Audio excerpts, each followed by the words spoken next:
représenté ministre yi ak service technique yi ñu waxtaan ak pêcheurs yi si loolu. donc programme wu tey bi ni mu tëddee mooy dañuy jëkk jox kàddu gi maire représentant du maire de Yoff le représentant du ministre maire de Yoff monsieur maire de Yoff oui. Après ñu jox chef de village de Yoff mu wax au nom de l'ensemble des chefs de village de pêche parce que fii lancement la dañuy jël Yoff comme échantillon mais day wax si turu ci yëpp. Après dinañ jox président GIE interprofessionnel dinañu jox aussi représentant jigéen ñi pour mu wax pour yaayu mool yëpp bu ñu paree nag ñu beral loxo pêcheurs en activité parce que madame le ministre comme ni ko xamee ñiy dem géej mooy mool yi nga xam ne mooy les jeunes la frange jeune en activité te instruction yi ñu jot mooy campagne bi ñu consacré que def la focus ci ñi nga xam ne dañuy dugg si gaal di napp looloo tax ñoom ñaar si ñoom dinañ leen woo ñu wax si turu mool yëpp bu ñu paree si loolu dina am sketch boo xam ne dinañu waa Yoff benn troupe ñoo ñu koy defal sur la sécurité bu ñu paree si loolu dina am animation ndaw rabbi ñu wane cosaanu lébu yi am du noonu waaw ñu wane suñu bopp ñun lébu yi te bëgg nañu quand même ñu wan ministre bi quand même lan mooy cosaanu napp lan mooy cosaanu lébu bu ñu paree animation ndaw rabbi boobu nag madame la ministre suivant les instructions des plus hautes autorités dafa am lu rëy lu xew te koo xam ne magum mool la def ko si Soumbédioune si événement yi mujjee kii muy Assane Diop daanaka démb bi directeur demee seeti ko dañ ko fekk mu jóge hôpital ñu perfusé ko mu ne lu mu metti dina teew ndaxte état bi daf ko war a sagal Assane Diop ak ñi mu àndaloon te lii amoon Île de la Madeleine moom mu jóg 1h du matin dem fekk fa ñëw ñu xam ne dañoo nekkoon si jafe-jafe mu dimbali leen kooku moo nar a teew fii ministre ak ko jërëjëf bu ñu paree si loolu dinañ jël ay kit de géolocalisation parce que dafa tombé ñu nekk ci programme distribution kit de géolocalisation au niveau national ñu def remise symbolique jox ko Abdoulaye Seck coordonnateur CRPA bu ñu paree ci loolu nag monsieur madame le ministre joxe discours am boo xam ne mooy tëj cérémonie bi jabel jërëjëf Adama directeur jërëjëf ñu ngi lay sant bu baax di la gërëm balaa ñuy joxe kàddu gi dinañu am tuuti rek lu ñu wax fii ci jotaay bi du bàyyi ma fen muy président Fra Yoff Souleymane Sarr dañu amoon réunion bu am solo pour Yoff mais sa ñëw bii nga fi ñëw nii ak fonk bu ñu la fonk moo tax ñu ne bàyyi nañ ko ba suba soog ko def beneen bi la ministre maire Abdoulaye Diouf Sarr muy sa càmmeñ sa frère mën naa wax ne bu melee nii moom la ñëpp la woona ñëpp la woone lu waay jàpp nanga ko bàyyi ñëw teral ko jigéenam bii li may wax yaa ko ma juumul na Yoffam ñëpp ngi toogoon di ko dégg avant muy tukki waaye nag bàyyi na fi Abdoulaye Diouf Sarr parce que mu ngi fi bàyyi le premier adjoint au maire ki nga xamante ne mën naa wax ne bu ñu demee ba tànn Yoff ci critères yi tax ñu tànn ko ci wàllu napp loxoom mën naa wax ne da ci dugg ba jeex tàkk ci wàllu sécurité wàllu salubrité mën naa wax ne ci lépp kon mën naa wax ne le monsieur le maire vraiment ñu ngi lay sant bu baax di la gërëm ne jot nga fi nga toog nii toogal nga fi sa frère Abdoulaye Diouf Sarr fes nga ko dell ci biir loolu jaraaf bu Yoff mu ngi fi muy Doudou Mbengue mu ngi fi président Fra Yoff ànd na Malick Diagne ànd na Mbaye Moussa muy délégué de quartier bi nga xamante ne presque ci wàllu acteurs yi moo fi nekk gis nañ fi tamit beneen délégué de quartier boo xam ne aussi tamit mu ngi fi ñoom ñëpp ñu ngi fi Boutifa Gueye bu secrétaire général muy li nga xamante ne mooy Fra Yoff mu ngi fi vice président bi nga xamante ne aussi muy Ousmane Sylla Sarr mu ngi fi tonton Badou Diaw mu ngi fi président quai de pêche bi en même temps aussi tamit bokk membre Fra Yoff mu ngi fi du ñu bàyyi nag ki nga xamante ne aussi tam ci coutume bi mën naa wax ne ñi fi toog ñi ñëpp moo leen mag mooy ki nga xamante ne mooy sunu papa di sunu lépp mu ngi ne leen toog na leen ci ginnaaw ba bëgg ngeen tàccul ba ko bu baax a baax a baax a baax a baax muy Maguette Samb di lépp ay Yoff nag ci Zahir Asibaatu mu ngi ne leen toog ndax fonk bés bi su ma génnee ci ñi nga xamante ne mooy coutume bi toog fii ñu dugg nag ñi nga xamante ne ñoo fi nekk ànd ak le premier adjoint au maire muy le chef de cabinet au maire di xale bu ndaw di jeune boo xamante ne dépp mu xam ne danga fii ñëw ba léegi bu def ba njëkk mu ngi fi pour bés bi rek mën a am benn rëccu ci lii tax ngeen tànn Yoff mu ngi Babacar Mbengue mu ngi fi ànd ak tamit ki nga muy Pa Abdou Aziz Ndoye di ndiyaay nag ci le maire Abdoulaye Diouf Sarr di conseiller am ci ministère bi mais terewul aussi tamit di sunu kilifa di sunu lépp ñëw na fi pour ne bés bi fonk gi mu ko fonk ak lii maire wax moo tax ñu toog fi di gërëm nag acteurs yëpp di gërëm waa Yoff yëpp di bëgg ma bëgg ngeen tàccul ma seen bopp bu ko defee nag lépp lu ñuy def nag ñu mën koo tàmbali bu am solo lay le coordinateur nag mu ngi fi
muy programme mu ñëw lancé ko fii au niveau donc de la commune de Yoff fii si cœur de pêche Yoff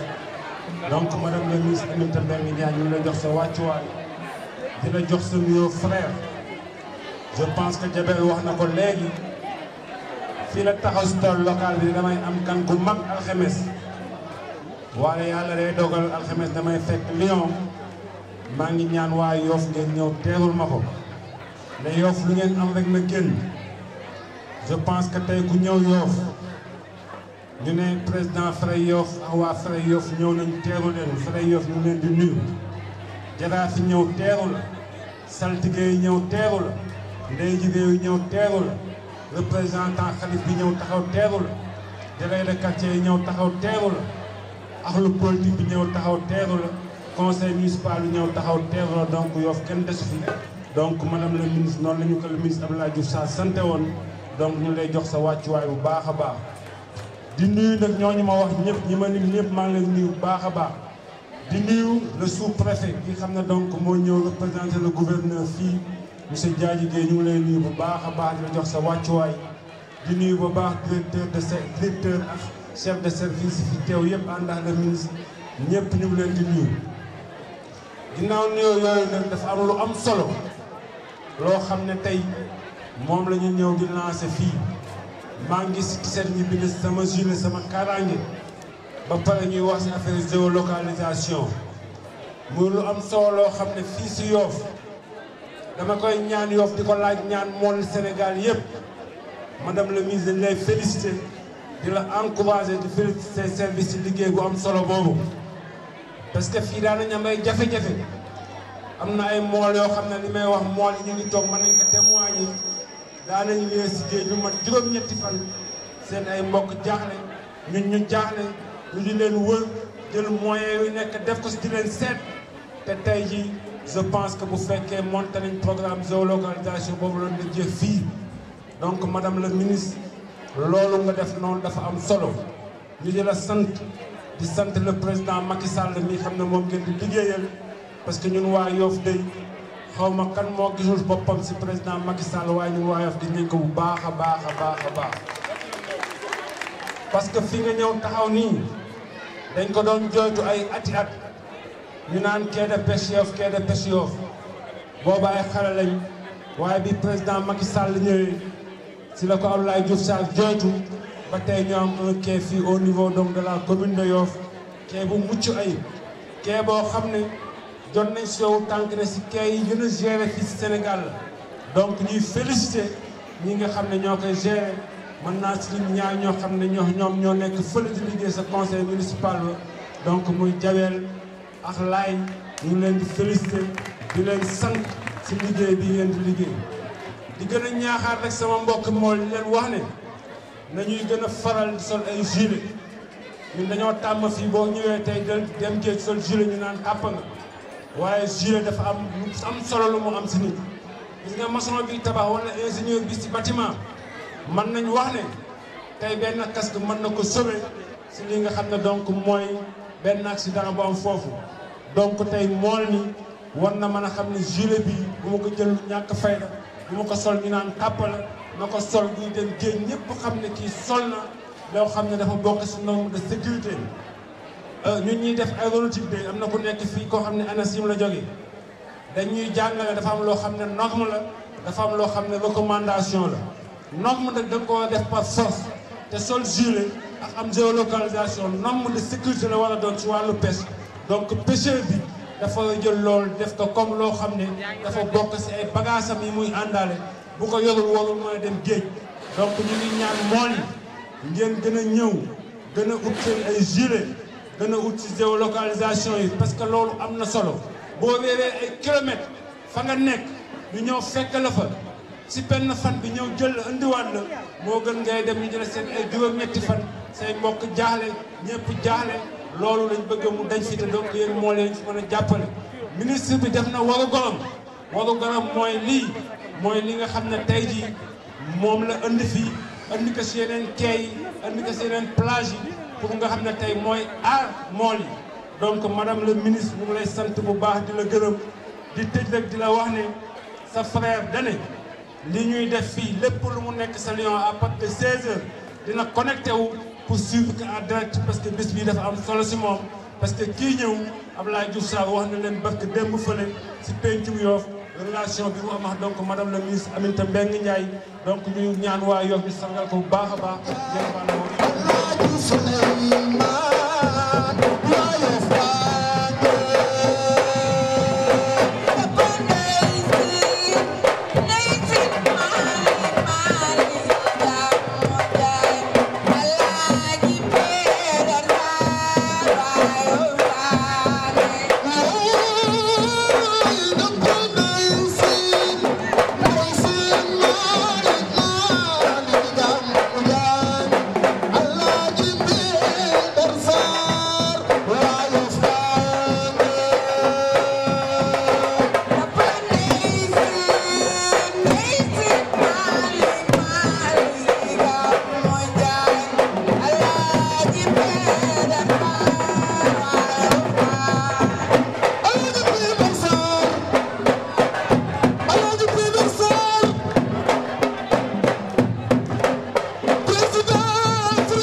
gannaaw bu ñu nuyoo mbooloo mi fi daje yëpp dañuy jox nuyoo Yoff suñu ministre Aminata Mbengue Ndiaye ñu koy dalal jàmm di ko wax ne fi mu ñëw si dëkk bi mu ñëw si dëkk bu tedd bi mu ñëw di dëkk Yoff di dëkk Seydina Limamou képp ku fi teew boo fi ñëwee ñu war la dalal di wax ne nag kaddu gi nga xamante ne moom laa yëkkati tey di ko wax kaddu gi Yoff la kaddu mag yi Yoff di kaddu jàmbur yi Yoff di kaddu jaraaf yi Yoff di kaddu saltige yi Yoff di kaddu ndey ji réew di kaddu fere Yoff di kaddu goo xamante ne nii d'abord avant ñu si tàmbali dañuy gërëm suñuy doom yi nga xamante ne ñoo liggéey bu rafet bi si jiital ñoom ay mbégare ak xaritam di jumeau si liggéey bi nga xamante ne ñun bi nga xamante ne daju nañ fi ba nëgër ni gis nañ ñi nga xamante ne ñoom la ñuy accompagner pêche bon bu ñu weesoo ñooñu nga xamante ne ñooy acteurs yi nga xamante ne ñoo nekk sur place fii dañuy gërëm le président Macky Sall ngërëm boo xamante ne bi parce que gis nañ si activité pêche loo xamante ne Yoff gis na ko si activité pêche mais ñu nga gisee si régime Macky Sall dañ daan liggéey si suñu daan suñu doolee suñu xam-xamu bopp mais bi fi Macky Sall ñëwee si la ñu gis moteur yu bari si la ñu gis ay gilet si la ñu gis ay protection ak yeneen donc su fekkente ne technologie bu avancé bi nga xamante ne moo nekk bitim réew ñoom am nañu xarañ bu toll ni di ko jëli di ñu ko andil fii sur place ñu koy jëriñoo donc ñun amuñu lu dul sant leen di leen ñaanal la nga xamante ne moom lañ leen dénk yàlla may leen kàttan bu ngeen ko yore ba man ñu jàppal di dollu aussi di gërëm ki nga xamante ne mooy suñu maire di suñu ministre Abdoulaye Diouf Sarr parce que Abdoulaye wecceewul dara ak Yoff Abdoulaye lépp loo xamante ne ci Yoff la muy guddi muy bëccëg muy taw muy neige ak lu mu ci doon élage dana ci taxaw def si lépp loo xamante ne bi moom la si Yoff soxla bu fekkewul mu wacce fa ay collaborateurs yoo xamante ne mën nañ ko gannaaw lool ñooñu ñu ngi leen di gërëm si tur Yoff di wax ne ñu ngi remercier waa Agritech Sénégal parce que lii la xam-xam de jariñ bu ñu jëlee suñu doom di leen jàngaloo dañu bëgg li nga xamante ne ñoom lañ leen jàngal bu ëllëgee ñu mën ko sotti njëriñ bi waan si biir askan bi li nga xamante defal nañ ñu ko pour géolocalisation yi nekk na outil boo xamante ne dëgg fu dëgg outil la boo xamante ne bii dafa ñëw si jamono boo xamante ne si lañ ko soxla yéen xam ngeen ni ñu ngi wax problème bu Soumbédioune yàggul bi ñuy wax problème bu Soumbédioune boobu problème am na fii ci Yoff donc yooyu problème yëpp su fekkente ne ñi nga xamante ne ñoo ñu fi nekkal ñu ngi bokk ak ñun xalaat yi di ñu si jàppale bon tey bu bés bu mel ni amee nii danañ wax monsieur le ministre ne ko ñu ngi koy ñaan mu jàppale Agritech parce que li nga xamante ne moom lay liggéey nii pour jëmale ko ci pêche bi nekk na loo xamante ne lii njëriñu askan bi la ñuy wax ne nag li nga xamante ne moom la ñu tàmbalee Yoff nekk na bërëb boo xamante ne loo fi tàmbali mu ñoŋ loolu mag ñi daan nañ ko wax lépp loo xamante ne Sénégal da koy sumb boo weddee nga laaj ko sa président buy jóg avant muy jóg Yoff lay démarré am na lu tax am na loo xam ne yàlla may nañu ko fii ci Yoff muy loo xamante ne lii képp koo xamante ne da nga am looy uti soo ko jëkkee ñaan fii si Yoff mu nangu donc ñuy ñaan li nga xamante ne mooy campagne bi ngeen ubbi te ngeen ubbee ko ci Yoff yàlla na nekk campagne bu am réussite lépp loo xamante ne moom lañ si séntu mu nekk askan mu nekk njëriñal askan bi yàlla nañu ko yàlla may ngeen déggal moo wasalaam. ki si jiitu mooy président Fere Yoff mii ay Iba Gaye nga si di secrétaire général bu quai de pêche bu Yoff Mamadou Mbengue si teg mu ngi fii aussi tamit trésorier bi ñoom Baye Ngagne ñoom Youssou Samb Demba Diène ñëpp ñu ngi si ñii si gën a ndaw nag mooy Laye ak Jabel ñoo si nekk ba ñuy buñ nee nii rek ñu ne Laye Jabel mais ñi nekk si ginnaaw di pousse ba ñu mën a jël quai bi di ko tudd fu nekk kon président bi la ñuy jox pour wax. Monsieur le président de la République du Sénégal ki nga xamante ne mooy président de la République Macky Sall. kii nga xamante ne bii madame le maire xaw ma madame le ministre Aminata Mbengue Ndiaye ñu ngi koy sant di ko gërëm. nee na nag madame la ministre nee na moom yàlla def na ne même bu dul tey sax dafay yàgg di la suivre mu ngi lay sant bu baax. di la gërëm bu baax. li nga xamante ne bii mooy géolocalisation bi nga xam ne moom la ñuy def tey yàlla dogal na pour Sénégal gépp la pour tey jii ngay gis nii. nee na si ñett ñi nga xamante ne moom la ñuy wax muy wàllu sécurité en mer. di bés bi di bés bu am solo. nee na géolocalisation yi nekk si biir. ANACIM nekk si biir. muy alerte bi nga xamante ne moom la météo di joxe. nee na beneen bi wàllu gilet yi nga xam ne dañ ko war di sol. nee na yooyu yëpp buñ ko dajalee li ko tax a jóg yëpp mooy naka la mool mi di def ba mën a mucc mën a aar boppam. bu ñu génnee si loolu nag ñuy gërëm monsieur le maire Abdoulaye Diouf Sarr. nee na nag mënuñu wax ba jeexal nag te nee na nag du ñu gërëm ki nga xamante ne nag wax dëgg yàlla lépp lu ñu am bañ mën ñu tudd rek moo ñu dooleel moo nekk suñu kanam moo nekk suñu ginnaaw muy le monsieur le maire Abdoulaye Diouf Sarr. di gërëm ki nga xam ne mooy Abdou Naar nga xamante ne mooy adjoint au maire bi. nee na nag ñu ngi gërëm ki nga xamante ne aussi mooy le premier adjoint au maire nga xam ne jafe-jafe yi mës a am fii yëpp avant ñuy woo waa ministère waa maire yi dinañ génne ay moyens boole ka acteurs yi def ay recherche ba koroog kan du ñu fekk nee na ki nga xam mooy relais bi nag di le premier adjoint au maire di ki nga xamante ne mooy Abdou Naar Mbeng. léegi nag li nga xam ne moom laa jeexale mooy ñi nga xam ne ñooy pêcheurs yi dañu bëgg ñu góorgóorlu di jël gilet yi di am aussi géolocalisation bi nga xamante ne bii mool mu ne war na ko mën a am. nee na nag machines yi am na booy xool. madame la maire. nee na machines yi dugal ngeen si li ngeen siy dugal bu baax a baax a baax a baax.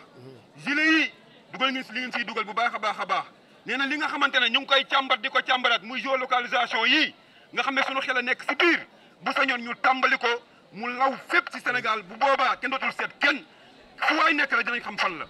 léegi nag ñu ngi gërëm ñi nga xam ne ñooy partenaires yi ñu ko mel ni DPSP ñi nga xamante ne bi vraiment sonn nañ si wax dëgg yàlla oo ñu pour ñu liggéey lii te Sénégal moo leen ko jaral ñu ngi leen di sant di leen gërëm. nee na nag di gërëm nag ministère de la pêche. waaw di gërëm nag direction yëpp. DPM nee na bàyyiwuñu fenn waaye nag tamit aussi ki nga xamante ne mooy inspecteur l'eau bi nga xamante ne mooy bi nga xamante moo nekk fii nee na ñu ngi koy gërëm bu baax di ko sant di Ibrahima Lo di gërëm aussi tam chef de poste bi nga xamante ne moo nekk fii. léegi nag li ñuy mujj mooy di gërëm waa Yoff fi nga xam ne ñëw nañu vraiment pour jàpp si bés bi di gërëm it waa Sénégal ñu góorgóorlu mën a jublu suñu njaboot yi nga xamante ne ñooy dem géej ñu am ay gilet am géolocalisation boo xamante ne bii fu ñu jëm mën a ànd ak moom wasalaam. waaw nee na daal daje bi moom li ko sabab lépp buñ ko xoolee ba si biir li si gën a am solo mooy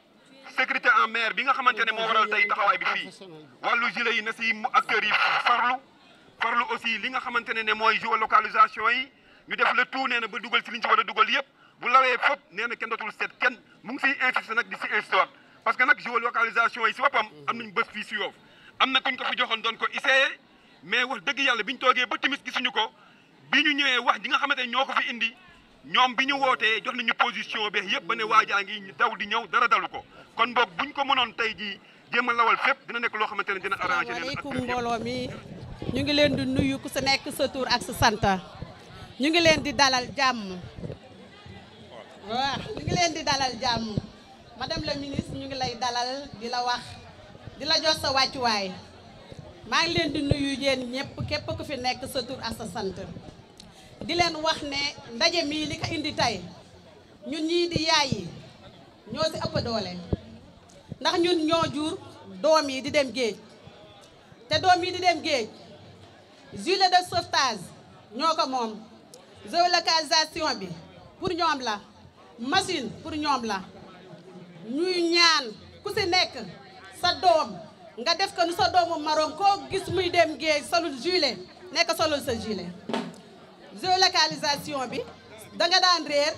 ñu di la seet fu nañu wër la fa bu fi ñëwee nag dinañ la dem fekk la ba fa nga nekk ñu ne la coppat indi la jox la say waakam ñuy ñaan dee leen si jàpp ndax tam lu ñu leen mën a dimbalee te doo leen si jàpp ma zéro yam di sant nag di ñaanal di gërëm suñuy surveillance yi nga xamante ne ñoo fi nekk parce que ñoo ngi leen di ñaanal bu baax surveillance bi heure bu ñu leen oowee ñu jog ñoo ngi si géej gi guddi ñoo ngi si géej gi bëccëg heure bu ñu leen oowee ne leen dara xew na ñu jog ñii fi nekk di liggéey ñoo ngi jël seen pas-pas seen yéene yépp jàppale xale yi mool yi ku siy gis nit di dem géej solul gilet nga oññi ka ñoo ngi si liggéey nag liggéey bu mucc ayib parce que gilet yi pour ñoom kese la seeroon na gaa waaye léegi yomb na ndax 2500 nga am gilet léegi kuñ ko defal nga war a mën a jël sa gilet aar rek la tax ku sa doom dem géej ñëwul du neex si yow ku sa doom dem géej réer du neex si yow ku sa doom dem géej ñibbise nga kontaan nit day réer sax léegi sol gileem nga dem ba fekk fa mu tëdd nga yëkkati indi te loolu lu baax la ñuy ñaanal président Macky Sall ndax président Macky Sall ñun kat ñun waa Yoff ñun li ñu am ci président Macky Sall kenn amu ko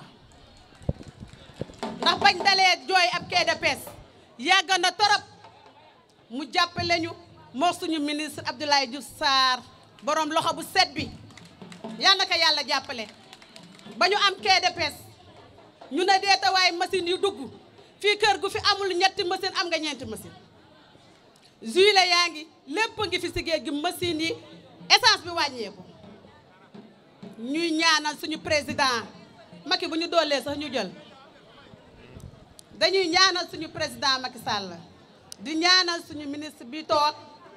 di ñaanal ñëpp di ñaanal waa Yoff fere Yoff délégué yi ndey ji réew ñëpp ñoo ngi bàyyi seen liggéey ñëw toog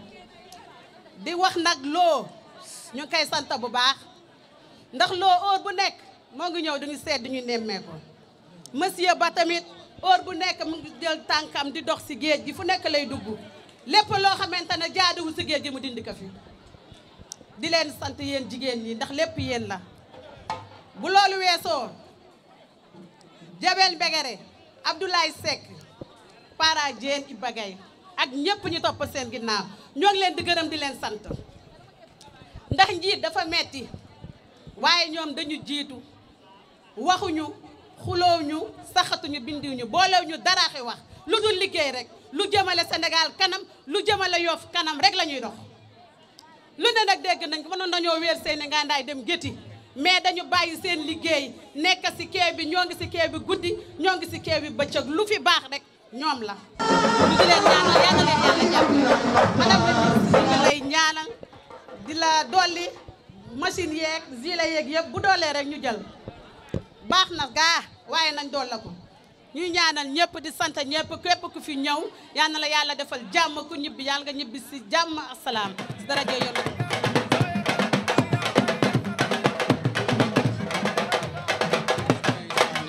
li amri waxlul uqdatan min lisaani yafahu xawli. asalaamaaleykum waa Sénégal. asalaamaaleykum waa Sénégal. seen wàccuwaay di nuyu les autorités administratives et coutumières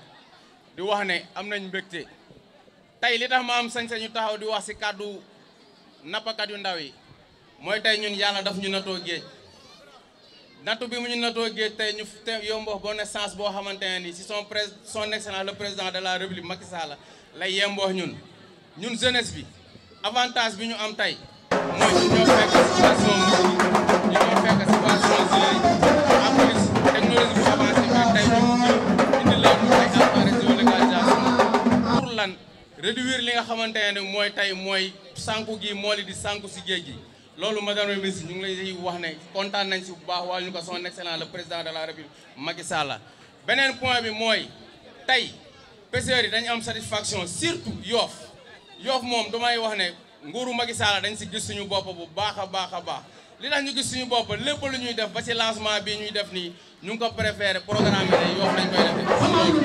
liggéeyu président ak ñi nga xamante ne ñoo nekk fii tey ñoo nekk secteur de la pêche beneen bis ne mooy ñu ngi sant ñëpp di gërëm ñëpp di ñaanal ñëpp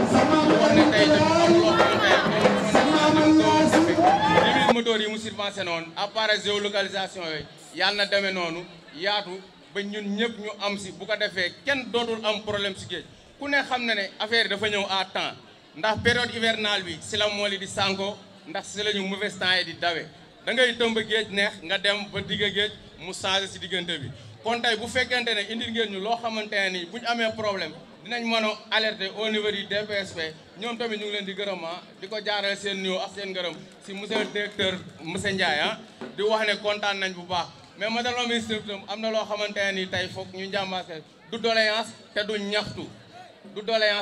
encore une fois mooy brigade surveillance Yoff bi tamit buñ amoon lu ñu gënal ngeen jàppale ñu si matériel boo xamante ne nii bu dara xewee dinañ mën a jóg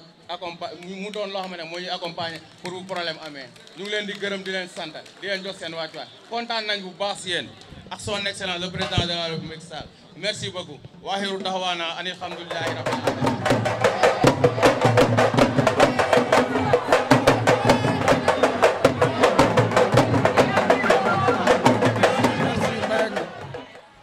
ñu ngi leen di nuyu yéen ñëpp di wax asalaamualeykum wa rahmatullah. madame la ministre ñu ngi lay nuyu di nuyu autorité coutumier bi nga xamante ne ñoo fi nekk di nuyu jaraaf yi ndey ji réew ji saltige yi di nuyu fara yoof di nuyu mag yoof di nuyu jàmm yoof di nuyu CLPA yi di nuyu interprofessionnels yi madame la ministre ñu ngi lay dalal jàmm di la wax dalal jàmm fii si yoof fi Seydina Limaamu di ñaan Baye Abdallah yàlla na fi yàggal te am wér madame la ministre ñu ngi lay daral fii si Yoofi Géej Yoofi Géej di dëkkab napp dëkk la boo xamante nii am na site de débarquement am na 8000 pirogues parc piroguier bu ñu demee feex ñaari weer ci kanam parc piroguier bi dina mat 1000 pirogues parce que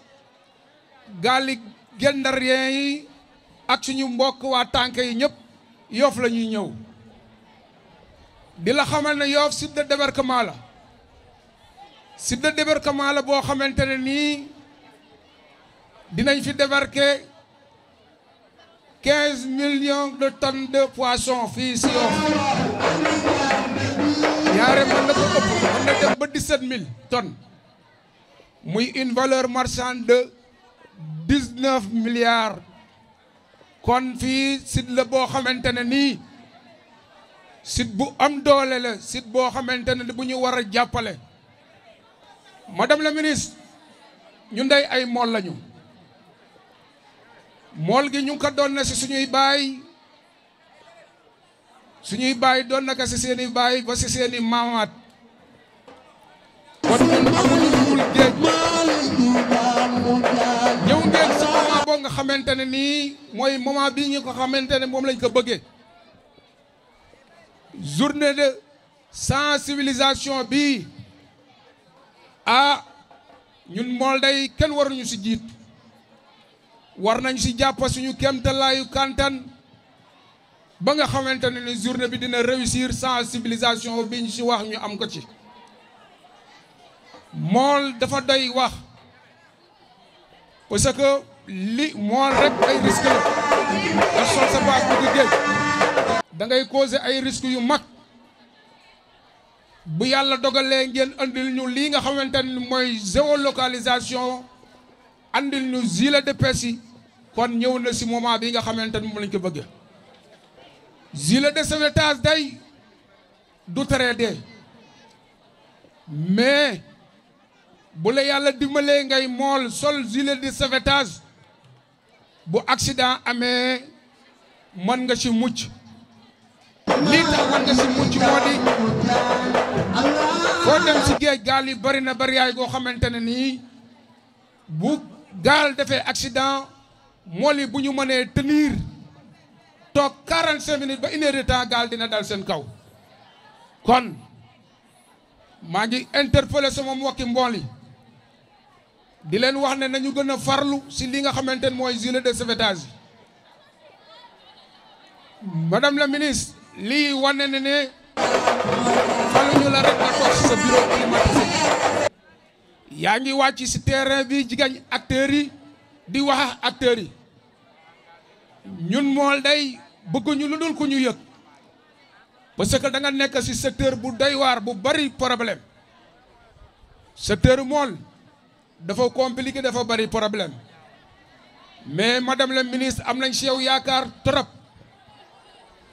ba nga xamante ne bii yàlla defee ñu dénkale secteur bii ñun day amuñu si benn jeexe jaax ñu ngi lay tàllal suñuy loxo di la wax ne fépp foo ñu soxla pare nañu pour ànd ak yow di wax sama mbokki mbool yi nii nga xamante ne tey moom la ñu lancé defal ñu ko kenn ku ñu suñu mbokki mbool ñu ndëkk bu ñu fi taxawee di fi wax dañuy wax au nom de tous les pêcheurs yi nga xamante ne ci Tataguine Ndar ba Cap Skirring ñëpp la ñuy waxal di leen wax ne na ngeen jënd gilet yi bu leen ñëm ci jënd gilet yi mais na ngeen di porter gilet yi benn porter gilet yi madame la ministre ñu ngi wax ne lii di géolocalisation bi ñu ngi lay ñaan ñi nga xamante ne ngeen ko defee si gilet de sauvetage yi moo di ngeen subventionné li nga xamante ni moo di appareil géolocalisation yi ñu ngi leen di ñaan ngeen subventionné ko ba nga xamante ne bu ëllëgee benn mool bu nekk wala gaal gu nekk bu boobaa dina am appareil de géolocalisation mënuma terminer te du ma wax lii mooy madame la ministre heure bi daaw lancé ngeen fi gaal de fibre de verre lii gaal de fibre de verre yi man gis naa ne seen tournante yi gars yi sóoraale ñu leen si seen tournante mooy gaal yi nga xamante ne dañ nekk ay 21 ak 23 mètres ñuy ñaan programme bi ngeen sool si gaal yi seen tournante parce que matériel bi seer na seeraay boo xamante ne nii man nañu chaque 2 ans ñu daj gaal kon ñu lay interpellé di la ñaan gaal yi ngeen sóoraale si li nga xamante ne mooy seen tournante di lay sant di la gërëm di la ndokkeel si sa nomination bi nga xamante ne moom lañ la def di la ñaan yàlla na yan bi wayef tol te nga muurloo ko wasalaamaaleykum wa rahmatullah taala wa barakatu yóbbu ko CFAO man day du ma tudd tur mais liggéey naa si lu war a toll ay 19 personnes yoo xam ne le premier adjoint au maire dugal na si loxoom ba ñooñu mën a jot seen machine complet te nag bu ko si defee rek mu ngi ko defal le ministre maire Abdoulaye Diouf Sarr kon ça veut dire que ne président Macky Sall bi mu ñëwee ba fii li fi mës a dugg dara mus li fi dugg musu fi am quai de pêche bi li ko manqué 400 millions bariwul ndax travaux yi bi ñu teg pose première pierre ba bi muy pare lépp fi na ma fekk te nag wax dëgg yàlla ñu ngi ko amee si nguuru président Macky Sall doléance duñ ko wax géolocalisation yii madame la ministre ñun day suñu xel si nekk ndax biñ ko fii soo ko indi mënul woon def durée 1 mois mais ñun ñoo leen naan def leen ko nii defee leen ko nelee ba ñoom ñu ànd ak ñun liggéey ko liggéey bu mucc ayib bu ne nag ñëw na fi nag mais bii moom jàppeel ne man maa ko jëloon yëpp sama gaal dem fekk ji fee ñëw ko man laa jaay booba sama xarit sama frère dem Amadou Gueye moo fi ñëwoon kon boog mën naa wax ne nag wax dëgg yàlla ñu naan continuité la lii daal xam naa ne jafe-jafe yi nga xamante ne day am ba nit ñi doon jëm bu nekk si ay fitna géolocalisation yi boo leen koy yeggal moo tax ne yéen a si nag bu ko defee réer bi yëpp dina wàññeeku loolu mën na jóg parce que daal yow vraiment essayé nañ ko mu nekk appareil boo xamante ne bu mucc ayib man si information parce que nag dama si ànd ak ñoom bi programme bi tàmbalee ba léegi dem nañ ba yegg foo xam ne boo xoolee essence di ngeen gis ñu toog boo xoolee musique bi ngay gis bu ko defee nag dañ doon génnee yëpp commune bi ko génnee seet ay sax fépp ci Sénégal jafe-jafe yooyu mën na wàññeeku daal nag réer ci wàllu sécurité mën nga di seetlu ndax musique bu bees boo ko amee li nga xamante ne moo daan def réer day wàññeeku daal yu bëri li nga ma jox message bi climatique bi dem na ba indi fii jënd léegi il faut nga réfléchir kon musique bu bees yi ngeen indi su leen ko indi rek ci indi loolu indi ngeen ko kon li des rek mooy appareil yi nga xamante ne yéen a ngi si kawam mais nag bu ñu sañoon mu gën a gaaw bu ko defee nag ngeen def fi loo xamante ne kenn musu ko fi def di gërëm ñëpp di sant ñëpp mënu ko di bañ a wax. xam naa ku jël cër na doo perte cër na man nga ji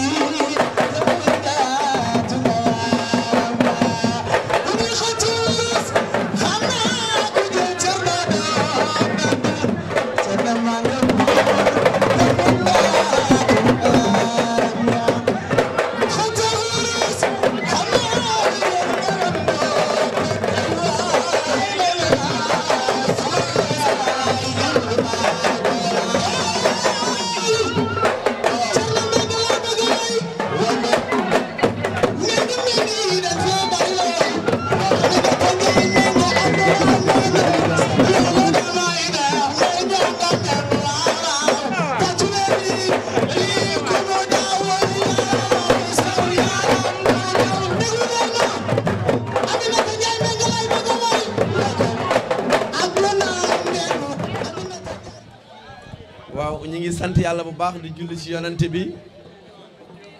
di wax asalaamaaleykum maa ngi nuyu képp ku teew fii tey fii ci Yoff bii nga xam ni dëkk bu tedd la dëkk bu sell la kon ñu ngi nuyu mbokk Yoff yépp ak ñëpp di fi teew waaye nag di jiital ci nuyoo bi suñu le président de la République Macky Sall mi nga xam ne tey coow li aussi moom la madame la ministre ñu ngi lay jox nuyoo ak yóbbante ak sant ak ngërëm ci sunu président de la République monsieur Macky Sall mu yóbbante boo xam ni mareyeurs yi pêcheurs yi ak transformatrices yi ñoom ñoo koy nuyu di ko gërëm di ko sant di nuyu aussi colonel Ndiaye ñu ngi lay nuyu ndax directeur gis nañ surveillance bi ni nga ci taxawee ak ni nga ci jàppee ba tey géej gi xëy na accident mënul ñàkk waaye accident yi ku ne xam na ni wàññeeku na bu baax a baax kon Ndiaye Mamadou ñu ngi lay nuyu vraiment di ñaan yàlla gën la dëgëral di nuyu monsieur le maire ñu ngi lay nuyu di la yóbbante ci suñu ministre Abdoulaye Diouf Sarr dafa am fu ñu jotee jaar man ak moom bi mu nekkee université dafa ñëw marché poisson sestima jël sama jigéen ñi ak xale yi dafa leen formation pendant 4 jours Blaise Senghor fay ko ci xaalisam te mënoon na ni du ma militaire foofu waaye kon Abdoulaye Diouf Sarr da ngeen xam ni du yéen waa Yoff rek yéen lay jariñ waaye ñu jariñ Sénégal yéen ñu ngi koy nuyu di ko gërëm di nuyu monsieur le préfet ñu ngi lay nuyu di nuyu nag suma xarit Paps maa ngi nuyu bu baax Jabel maa ngi lay nuyu di nuyu Ablaye Seck yéen da ngeen di samay xarit madame la ministre ñii yemuñu Yoff rek président Macky Sall bi muy dem pause di indi giré ji quai de pêche bi maa ngi sant baax pêcheurs yi nga xam ni ñoo tëmbale fii gaal dawal ko ba bootu tudde ko président xulam sedd ci trop ci gaal googu pour wax la ne rek Yoff day dëkk boo xam ne ci pêche bi jaral na leen bu nekk kon ñu ngi lay nuyu di nuyu waa quai de pêche bi yëpp nuyu sama mbokku jigéen ñi di wax ni tey liñ fi dajale nag muy campagne bi nga xam ni wàllu sécurité en mer la madame la ministre day lu am solo man xalaat bi ma ci xalaatoon dama bëggoon ñu dem ci quai de pêche yi ak ci station essence yi fi ñu jëlee ay essence ñu def ay posters yu mag samp ko ci même suñu camion frigo yi bëgg naa ñu def ay posters taf ko ci pour que fépp fay jaar ci tefes gi wala nga jaar ci marché yi nga gis que ni géej gi tey dañoo bëgg képp kuy tëmb biir géej nga sol gilet de sauvetage tey gaal goo nga xam ne si amuloo soo localisation nga wuti ko ndax tey mareyeurs yi ak pêcheurs yi benn lañu ndax muy man di sama morom ku ne am nga sa gaal goo xam ne buy dem géej yaay dem ci station bi ko sonal sensibilisation bi ñun ñëpp ñu bokk ci jigéen ñi ànd ci ndaxte jigéen ñi ñooy soxna yi ñooy yaay yi ñooy doom yi parce que géej gi tey su amee jàmm ñun ñëpp ñooy am jàmm parce que dama ne Sénégal ñu ngi wax pétrole bi di wax gaz bi waaye na ngeen xam ni géej gii ñu am nii lu ko gënal ëpp valeur amul parce que tey jii secteur de la pêche amul benn secteur tey ci Sénégal bu ko ëpp doole ndax secteur boo xam tey ñu ngi exporté 243 milliards muy génn bitim réew du amul benn secteur bu koy def ñuy sant baax na suñu madame la ministre di lay wax ne nag madame la ministre fii ci Yoff ñu ngi sant président ci quai de pêche bii waaye tànk am na ko wax ni continuation la mareyeurs yaa ngi nii Pape Seck mii moo jiite mareyeurs yi camion yi nga xam ne ñi ñooy yab oto yaboy yi ak jay yi fee la ñuy taxaw du fii la ñuy taxaw madame la ministre quai bi quai bu mag la fee nag yóbbuwoon naa fa ministre Omar Gueye ba ñu wax ak Ablaye Diouf Sarr ak mari ak pêcheurs yi ak mareyeurs yëpp ñu dem foofu parce que foofu madame la ministre fi may wax yow nii oto yi bu ñuy sasa dañuy ngiro foofu te des na tuuti ci kanam Yoff mooy bari jën ñun ñi ñëpp suñu camion yi fii la ñuy sartee jën ma bëggoon nag madame la ministre nga jàppale ñu ba fii nga xam ne mooy site bi ci ginnaaw su la ko sa temps mayee sax nga àgg fa sa tànk nga xool ko ndax it yow ñëpp nga fi nekkal te bëggoo lu may acteurs yëpp am jàmm Mbagere mii ak Pape Seck ñu ngi leen di gërëm di leen sant ndax keroog bi ma fii ñëw ñoo ànd ak man ci loolu ndax tey ñoom dañ fay nekk pour ñëpp lañ fi nekkal kon madame la ministre bëgg naa mareyeurs yi nga xam ne seen oto yi ci ginnaaw la ñuy taxaw ba ñuy chargé ñu xool site boobu bu leen ci mënee jàppale sëkkal leen ko ba oto yi di ñu ngiroo ñu jàppale leen ci en tout cas madame la ministre maa ngi la wax ne Yoff daal dëkk la boo xam ni dëkk bu am solo la maa ngi siyaare magu Yoff yëpp di siyaare sëriñ si bàyyi laa ñu ngi koy siyaare bu baax di wax ni bu ngeen gisee lépp président muy insisté ci Yoff tey mooy xolu Ndakaaru fii la lébu yi nekk tey munoo wax géej te bàyyi lébu ñun mareyeur dama leen nan la sant lébu ndax bu lébu amul woon mareyeur du am parce que su ngeen demul ci géej gi du ñu am jën kon madame la ministre ñu ngi lay féliciter bu baax ci nomination bi nga xam ni parti PS jox nañ la confiance boobu démb madame la ministre ñu ngi la ciy féliciter bu baax di ñaan yàlla yaakaar bi ñu am ci yow yàlla na ko yàlla yeggale ñu ngi sant ñëpp nag di gërëm ñëpp.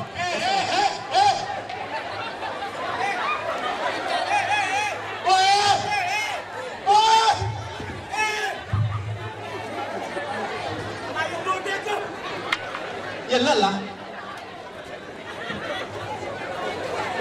maa ngi toll fu nekk nekk xaaral déet ñu wax lan la ñuy wax damay dem xam nga lu ma lay ñaan booy yow fi nga dal ko yaa ngi ne xoma paas nga sol doxandoo tuuti doxandoo père yéen lan la man maa ngi dugg te toll na yéen lan la wax leen mu gaaw damay dem sama yoon yow nga ne foo jëm yow foo jëm man damay tëmb léegi dama woo nee ma fii ñu ngi jàpp kalamaar gu bari taxawal nga naan damay tëmb foo jëm mooy ñekkilin ay nit yaa may dégg wax nañ guddi wax bëccëg wax suba wax ngoon yéen loo leen bëgg ana sa ziile man lan laay doon ziile certes bi nga ma ni ko fi bali ma ne dafay tombe man dafa gaay point fer non bu fi jóg ma lay yeew taawal ñun ñi nekk si géej gi ñun par force dañu ressource la par force dañu ne respecté norme yi ami tamé nga jaaj moo yor ni sa la akal taawal taawal bu fi jógee taawal taawal waaye yéen a ngoog yeboon li ngeen wax na gaatul ma dama dem sama yoon waaye xam nga lu ñu léegi yaa ngi yoof gouvernement bi charge yi mu teg yow fi nga ñu respecté daa ci lay seen bopp waaw gouvernement bi léegi lan la fi teg léegi da ngay wax mu gaaw ma xam na lu waral lool dañ am Diouf Sarr am Abdou Naar am Mbaye Nianga fere yoof loxo dëgg na ñii dañ leen fiir teg am ay sartu yu ñuy doxal si géej gi may ma ko ci force bi nga ko def may ma taxawal nii laay biri si wax jabeel wax may ma tuuti ma ñëw taxawal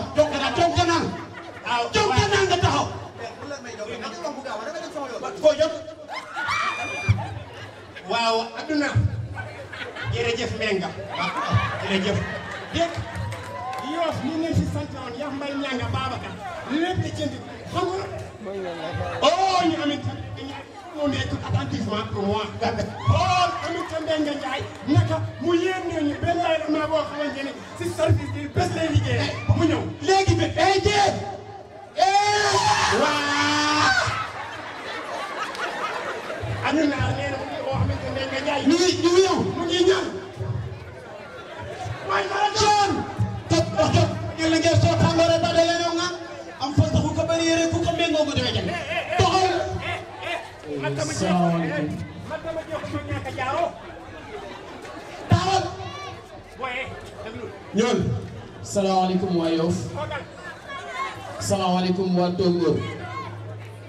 leen di ku ci nekk ci turam ak santam di dalal bu baax ki nga xamantene ni moy suñu ministre de la pêche ginnaaw bi ñu nuyoo suñu kilifa yi nga xamante ne ni ñoo naan ko gox bi ñuy waa Fere Yoff di nuyu suñu monsieur le maire Abdou Nar di dalal bu baax ki nga xamante ne ni mooy suñu ministre de la pêche Aminata Mbengue Ndiaye mu doon loo xamante ne ni mool mu nekk war na ko bàyyi si xelam que ni fi ñu toll nii ñu ngi si campagne nationale de sensibilisation sur la sécurité en mer.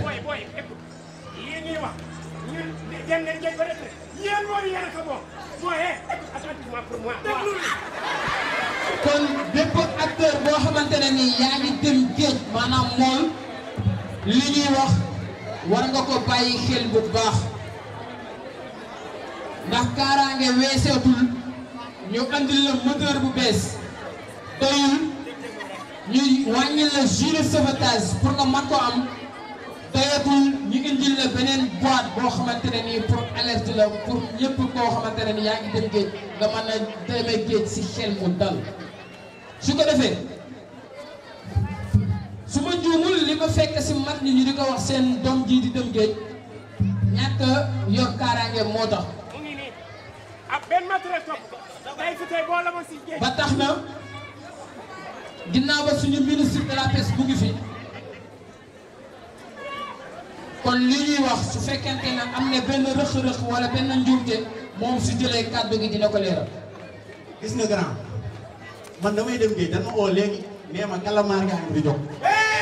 da ngay expliqué man ma xaw war ma dem sama wet. wax nga dëgg dama tardé. wax nga dëgg.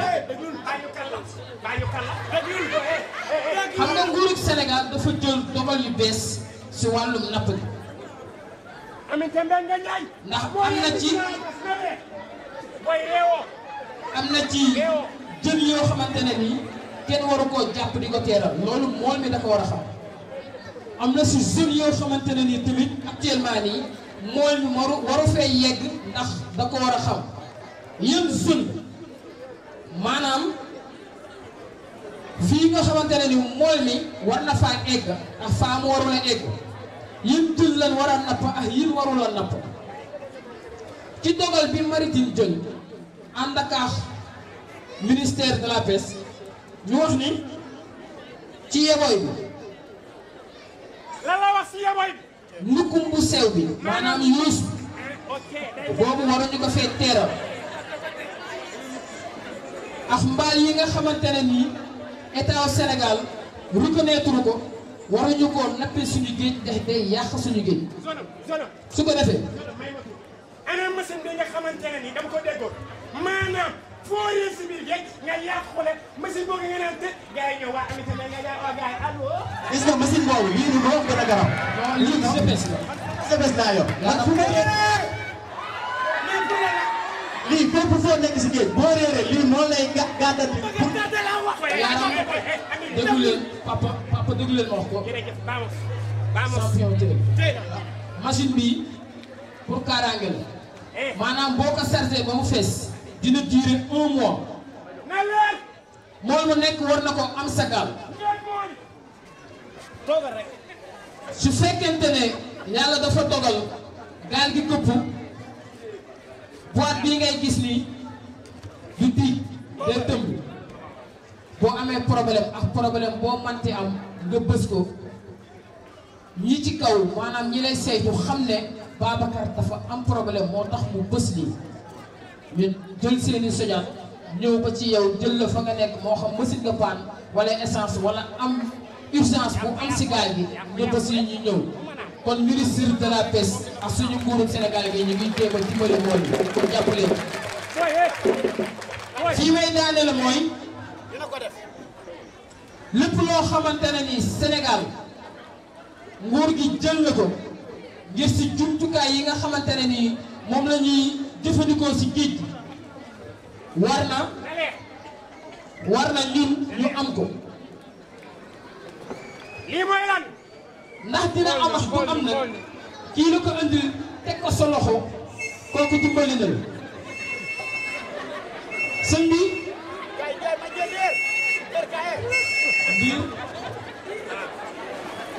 lii mooy gilet sauvetage sol ko ma wàll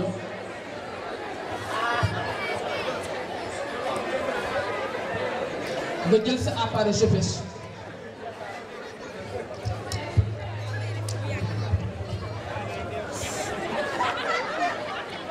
dafa lii ñu xool ko yow amoo looy bañ bul dugg de amoo looy bañ lii mooy gilet sauvetage yéen mool yi dama leen di laaj ba xam ndax nga sol lii da lay teree doon mool waaw wala déet lii suñu kaaraange la képp koo xamante ne yaa ngi liggéey si géej war na booy génn sa kër ni nga farataalee base farataale ko GPS nu ko raw nga waroon a farataale gilet sauvetage kon su ko defee fi may daane la mooy suma waay lii nga yor ko yàqul su sag mool dara bu la neexee nga tëmba napp ji kalamaar ñu ngi leen di remercier bu baax di leen jaajëfal jërë ngeen jëf Diouf Sarr ñàkk ñu dara ñun waa Yoff déedéet kuy lébu war ngaa mën a jàppale Diouf Sarr waaw Dakar Diouf Sarr ko moom waaw sant leen nag moom mais booy bay bàyyi ka fa dem Diouf la ñam madame la maire waaw dama si Abdoulaye am na lu ma la war a jox am ngay ñaan indi lu ñu jox dama si ñëw booy na taw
comme ni Alaaji Mansour di wax ku def lu rëy am lu rëy dëgg la dafa toog ba 1h du matin mu am ñoo xam ne dañoo desoon si géej ñi desoon si géej sax doomu suñu secrétaire bi TPC si la bokk Assane Diop tëmb ak waa këram dem dimbali leen looloo tax madame le ministre au nom du président de la république di ko sargal si kanamu askan wi yëpp. maa ngi ko àndoon demoon mission Mauritanie yàgg na liggéeyal pêche bi ba Assane Diop. salaamaaleykum mbokk Yoff asalaamaaleykum dëkkandoo Yoff ñun doomu Soumbédioune luñ naan lu nuru bokk lébu ñëpp ñoo bokk kon bu ñu ñëwee fii ngeen dalal suñu président Soumbédioune dafay mel ni ñun ngeen dalal daanaka chaque année ñu jóge Soumbédioune ñëw fii di napp ci Tàllaar wala Jay suñ fu ñëwee dëkk bu rafet ngeen di dëkk da ngeen di génn seen magasin jox ñu fu ñu nekk fa ñoo ngi leen di sant ñoo ngi leen di gërëm mënuñu daaneel te sant ñu madame la ministre dama leen ne lu éleveur yi bàkkoo ba tax mu àgg fii mu àgg ñun mool yi buñ ko jotee dañu war a sant yàlla ñi ñuy sant yàlla mooy lu ko commencé Ndar ba Casamance képp ku gis Aminata Mbengue Ndiaye dañ ko war a wax waaw góor taxul mu doon góor day yokku góorgóorlu dañ na moom mii. waaw jërëjëf. dañ na moom mii ñaari kàddu yi ma lay wax mooy Assane Diop mii da ko fonk waaye fonk ko ñoo ngi leen di sant ñoo ngi leen di gërëm. jërëjëf Assane Diop moom Yoff la bokk man moo ma formé fu ne ànd naa feex moom Mauritanie laa mujjee dem ak moom mission si la fa amoon jërëjëf waaw nañ jox madame la ministre. mbokk yi asalaamaaleykum jëlaguma discours waaye comme ci biir programme bi duñ cee boole woon ñu war a sargal tonton Assane Diop ni ko commandant Diop Ndiaye waxe léegi keroog bi nga xamante ni gaal gi am na problème ci île des Madeleines 1h du matin du ñoo soxla woon ñu dem seeti leen parce que booba lu mat ñeent fukki nit ña nga fa mënuñoo jóg foofa amul lu ñu lekk amul lu ñu sàngoo amuñu sax luñ ndox mu ñu naan foofa. waaw 1h du matin bi commandant Ndiaye demee ci tonton Assane man bi ma ko gisee ci 1h30 mu yegsi ci fi ñu nekkoon ci wetu quai de pêche bi nga xam ne moo nekk ci Soumbédioune bi mu yegsee ak ni mu takkoo mel na kuy dem guerre ànd ak ay xale. ñu dikk tëmbal seen gaal ci biir géej gi dem fekk xale ya nga xam ne ñoo nekkoon foofa pour waxtaan ak ñoom pour dalal seen xel yóbbul leen lu ñu lekk yóbbul leen lu ñu naan yóbbul leen ay basan yóbbul leen ay torche yóbbul leen ndox ak ay mbaaj sax yu ñu sàngoo loolu bu ko nit defee Sénégal gépp war na koo yëg Sénégal gépp war na koo xam loolu moo waral ci turu président de la République son excellence Macky Sall ñu reconnaître ci tonton Assane Diop mi nga xam ne moo taxaw jàmbaaru fàkk tëdd joo nga xam ne am na bis dara xew ci biir Sénégal mu jot taxawaaleel Sénégalais yépp kon ñi ngi lay gërëm di la sant te lii nga xam ne moom la ñu lay mandargaale tey dafa nekk rek maanaam benn diplôme de reconnaissance boo nga xam ne du ñu la koy jox mais jàppal ni son excellence le président de la République ci boppam dina la defal loo nga xam ni wax dëgg yàlla ku ko gis di nga xam ni que kii waroon nañu ko defal bu yàgg. kon tonton Assane au nom du président de la République maa ngi lay jox sa diplôme de reconnaissance ba pare di la ñaanal yàlla na nga gudd fan. parce que bi ma ko waxee dama ni ko bàyyil xale yi dem mu ne ma xale yi maa leen gën a nekk jàmbaar kon loolu fit rek moom mooy gide mool boo gis dafay am fit kon ñi ngi lay gërëm ñi ngi lay sant di la ñaanal yàlla nga yàgg ci sunu kanam yàgg di gide xale yi yàgg nekk un exemple pour ñoom maa ngi lay gërëm di la sant. jërëjëf waay maa ngi lay gis jërëjëf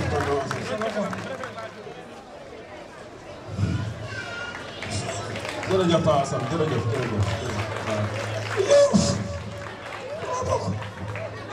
kii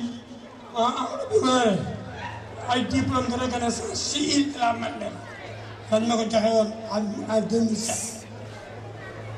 kii mooy li Macky Sall liggéey ci Sénégal benn pêcheur wala benn ministère wala benn directeur xamul lii man kese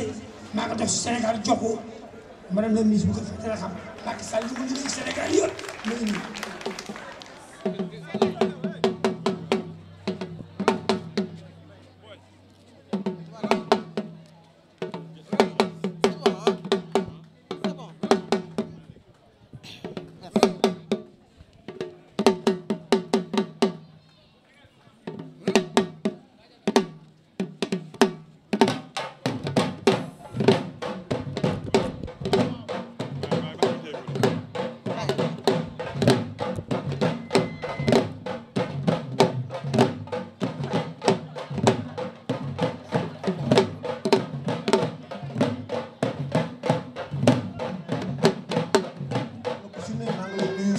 sa sant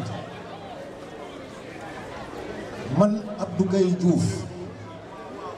juddoo Wakaam yoroo Yoof nga paru kër Baay Raan Mbay di seen géwélu judd damay wax toujours moom laay wax ñaari géwélu international de haut niveau moo am Sénégal muy Lamine Kouré bi dëkk góolu équipe nationale ak man Abdou Diouf may Aminata Mbengue nag ma nekkoon ak moom en équipe nationale li ngeen koy ñaanal man ngeen koy ñaanal Mbengue yàlla na yàlla yokk si sutura ñi lay wax ñëpp xamul na man maa la xam yàlla na la yàlla yokk taxaw daw ba raw taxul doon njiit yàllaa koy set borom ndey ju baax boo ko yéene yéene ko jàmm borom ndey ju baax boo ko yéene ko jàmm man a kii woon sa jawriñ muy Abdourahmane Diouf mu yoon sa entraîneur mi ngi tëdd fii Daniel Thiaw mi ngi tëdd fii Adamo Mbeng mi ngi si ginnaaw fii tongooru fii ñeneen ak ñeneen màggat xam nga li may wax nii yaa tax suma doom ji ki mu topp si moom daf ma woo mu ne ma papa sama tante Aminata Mbengue Ndiaye dafay ñëw magam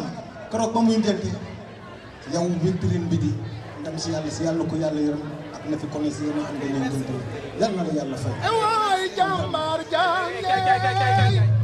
Aminata Mbengue Ndiaye jàmbaar jànge. Monsieur le sous-préfet des Almadies, monsieur le maire de Yoff, je voudrais saluer mon ami et collègue Abdoulaye Diouf Sarr, absent aujourd'hui de Dakar mais présent à notre cérémonie. Messieurs les directeurs et chefs de service, les chefs coutumiers, les représentants des professionnels de la pêche, honorables invités. C'est avec beaucoup de plaisir que je préside cet après-midi la cérémonie de lancement de la campagne nationale de sensibilisation sur la sécurité de la pêche artisanale organisée par la Direction de la protection et de la surveillance des pêches. À l'entame de mon propos, je voudrais rendre un hommage vibrant aux vaillantes femmes, parmi lesquelles Yaye Bayem Diouf, qui est ici présente. Je pense également à Machoro, qui a tout à l'heure parlé au nom des femmes de la commune de Yoff. Vous rendre donc un hommage mérité parce que vous évoluez dans le secteur de la pêche et de l'aquaculture en ce mois d'octobre rose. Vous êtes présente dans tous les maillons de la chaîne de valeur, notamment en aval de la production, dans la transformation artisanale, dans le maraîchage et le micro-maraîchage, dans l'exploitation et la commercialisation. Votre rôle est éminemment social et économique et est indéniable dans le secteur de la pêche. Mesdames, Messieurs, chers acteurs de la pêche, au Sénégal, l'importance socio-économique et culturelle de la pêche n'est plus à démontrer. En effet, le secteur a occupé le premier poste d'exportation du Sénégal en 2016 et en 2017 avec respectivement 216 et 244 milliards de francs CFA de recettes et donc le deuxième poste en 2018 après l'or. Il participe à hauteur de 3,2% du produit intérieur brut et joue un rôle clé dans la nutrition et la sécurité alimentaire de notre pays, en assurant près de 70% des apports protéiniques d'origine animale et une consommation per capita de 29 kg par an. Ce rôle primordial justifie son choix parmi les secteurs prioritaires du plan Sénégal émergent à travers son axe 1 qui vise la transformation structurelle de notre économie et la promotion d'une croissance inclusive et durable. Ainsi, à la lumière des orientations du plan Sénégal émergent, les acteurs sont au cœur des politiques de gestion des pêches. La création des conseils locaux de pêche artisanale, l'instauration de la surveillance participative avec les communautés de pêcheurs, ainsi que l'élaboration et la mise en œuvre des plans d'aménagement et de surveillance en sont de parfaites illustrations. Mesdames, Messieurs, c'est dans cette approche et dans le but d'améliorer les conditions d'existence durable des acteurs que l'État du Sénégal a réalisé d'importants investissements. Je peux notamment citer, sans être exhaustive, l'immersion des récifs artificiels pour la restauration des habitats dégradés et la création de nouveaux habitats. La modernisation des infrastructures de pêche artisanale avec la construction de quais de pêche, de quais de débarquement modernes, dont celui de Yoff, qui abrite aujourd'hui la présente cérémonie. La subvention des moteurs pour améliorer la rentabilité des unités de production artisanale et renforcer la sécurité des pirogues qui rentrent dans une seconde phase. La modernisation des pirogues de pêche qui seront remplacées par des embarcations en fibre de verre avec beaucoup plus de sécurité. Nous en avons eu hier donc l'opportunité de les voir en visitant en début de semaine l'usine de production de Wakam. La constitution d'un stock annuel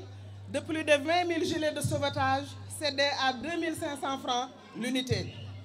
Ce programme de géolocalisation également des embarcations dont nous venons d'assister à la remise symbolique de kits aux bénéficiaires de la région de Dakar. La mise également à disposition d'un bulletin sur la prévision météorologique adaptée à la pêche artisanale. Cela montre à bien des égards la détermination de son Excellence, Monsieur le Président de la République, Macky Sall, dont la vision n'est plus à justifier en ce qui concerne le développement de la pêche. Nous devons donc reconnaître que les espaces maritimes sont devenus un lieu complexe où des usagers sont confrontés à des menaces, des risques de tout genre, surtout en période de mauvais temps. En effet, le premier semestre de l'année 2019 a été particulièrement douloureux, avec 61 pêcheurs morts, ou portés disparus,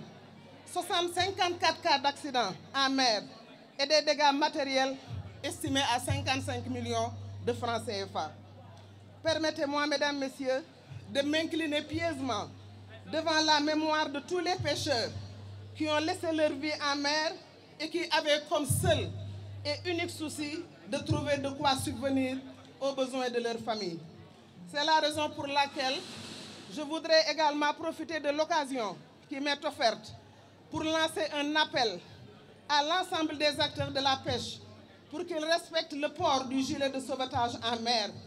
les règles élémentaires de sécurité à bord des embarcations ainsi que les prévisions météorologiques. Le gilet contribue à bien des égards et cela a été très bien présenté tout à l'heure par nos artistes qui devraient même m'épargner de faire un discours tellement leur sketch a été visible mais a été également poignant. La sécurité, mesdames, messieurs, c'est une affaire individuelle. La disparition des pêcheurs en mer constitue toujours des événements douloureux, car vous êtes le socle sur lequel est bâti tout l'espoir de votre famille. Gilet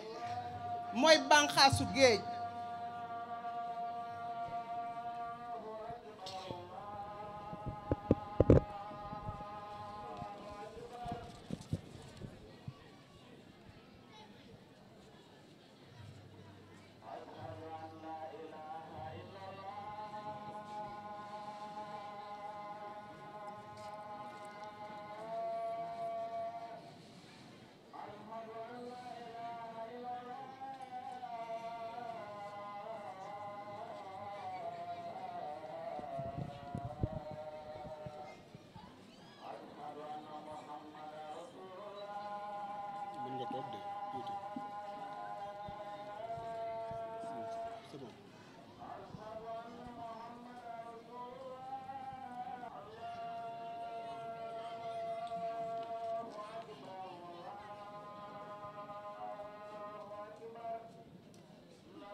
Je voudrais donc, mesdames, messieurs, vous saluer, mais surtout saluer l'engagement aux côtés de l'État,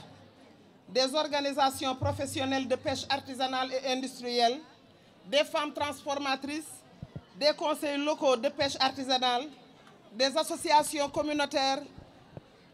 locales ainsi que les partenaires techniques et financiers, à qui je voudrais lancer un appel pour une plus grande implication à la gestion de la sécurité des pêcheurs artisans. Je voudrais également magnifier la présence de la délégation du maire de Yoff, mon ami et frère, Abdoulaye Diouf Sarr, le remercier et à travers lui toute la population de Yoff, tous vos chefs religieux, tous vos chefs coutumiers, pour la chaleur de l'accueil, leur parfaite coopération dans la dynamique de consolidation des acquis et du respect de la réglementation mise en place par l'administration des pêches. Sur ce, je déclare ouverte la campagne nationale de sensibilisation sur la sécurité en mer et de la pêche artisanale édition 2019 et vous remercie pour votre aimable attention. Mbokk yi asalaamaaleykum. maa ngi leen di nuyu kenn ku nekk ci yéen ki turam ak santam monsieur le préfet monsieur le représentant du maire maa ngi leen di nuyu maa ngi nuyu bu baax a baax Abdoul Mbeng mi nga xam ne donc mooy premier adjoint bi tamit nuyu ko léegi ak directeur de cabinet wu maire nga xam ne moom itam yegg si na fekkee li ñuy def loolu dafay wane rek solidarité bi nga xam ne moo am ci biir gouvernement bi rawatina nag sunu diggante ak Abdoulaye Diouf Sarr.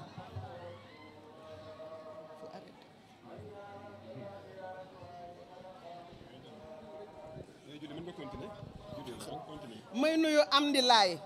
di sunu sëriñ di sunu xarit mi nga xam ne tey moo fi toogal le xalif des Layènes